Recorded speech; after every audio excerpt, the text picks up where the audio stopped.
Here's the chemist report on that shaving lotion. I see he couldn't break down one of the ingredients. Yes, he said it must be some element with which he's not familiar. We won't get anywhere until we identify it.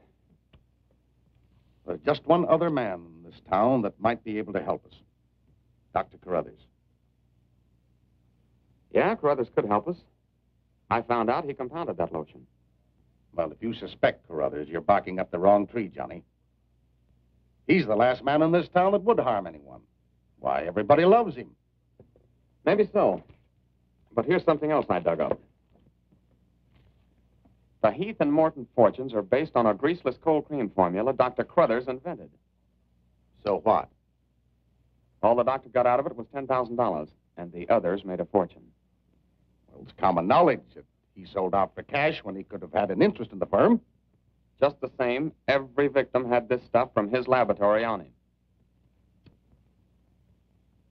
Maybe you've been working too hard on this case, Johnny. Well, I'd just like to get his reaction on the stuff. If he denies knowing anything about it, we'll know there's a tie-up somewhere. I think you're balmy. But just to show you that I'm following up every clue, we'll talk to him. We'll put this in another bottle, and without telling him we know he compounded it, ask him to analyze it. Doc, I hope we're not upsetting your work barging in on you this way. No, not at all. I'm anxious to help solve these crimes. All the victims were very dear friends of mine. Here's a sample of the stuff young Morton and the two Heath boys had on them when they were attacked by the devil bat. Of course, it doesn't make sense to me that a bird would choose only people using that particular stuff. A bat is not a bird. It's a mammal. Well, anyway, our police chemist couldn't break down one of the ingredients. We thought perhaps you could. Why, I compounded this myself. It's a new shaving lotion I'm experimenting with. The ingredient your chemist couldn't break down, I discovered years ago in Tibet. How did you happen to put it in a shaving lotion?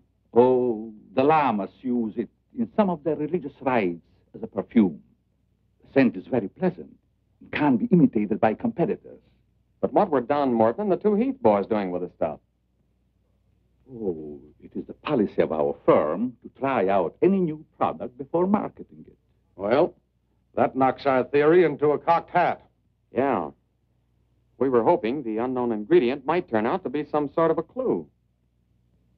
This isn't the kind of bottle I give it out in, but I presume your chemist changed it when making the analysis. Yeah. Is there anything else I can do to help? Tell me, did you hear Professor Raines on the radio last night? Yes. It was very interesting and very asinine. You mean you believe there is a devil bat? Why not? You saw it, didn't you? Well, sure I did.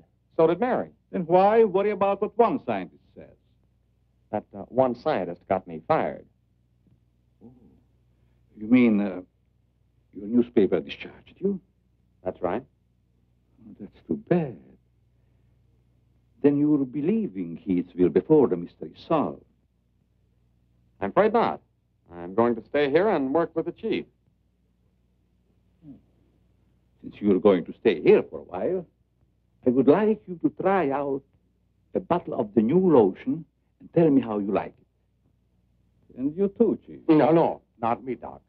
If my wife ever smelled perfume on me, she'd suspect me sure. Well, Mr. Layton, I understand you are not married. All right, I'll try it in the morning when I shave. I guess we better be going, Chief. See you later, Doc. So long, Dr. Carruthers. Goodbye, Mr. Layton.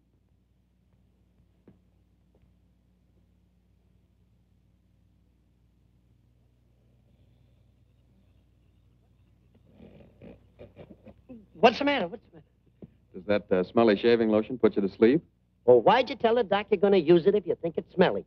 Oh, I don't know. I guess I was a little ashamed of ever suspecting the old duck. Well, I like it, and I'm going to tell him so.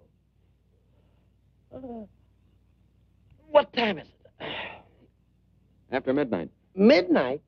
Oh, there ain't no use of waiting around here any longer. This must be the bat's night off.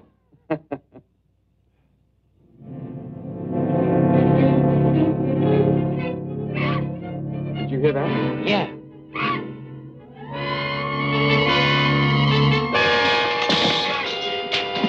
Get that the camera ready.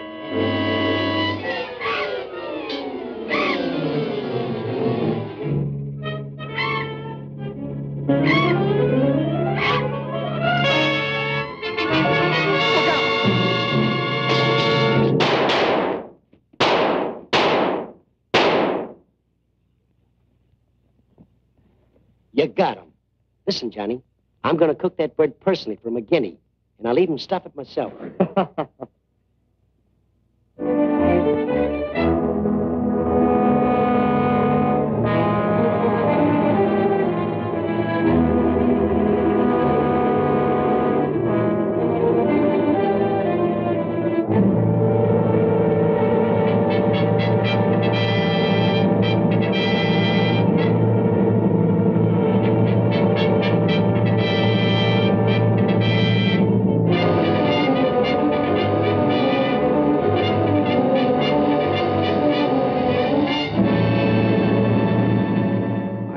Skeptical when I came to Heathville today to examine the body of this so-called devil bat. But after seeing it personally and making exhaustive research, I've arrived at the conclusion that the creature is the lone survivor of a type of giant bat which existed in great numbers during the early part of the Neolithic age.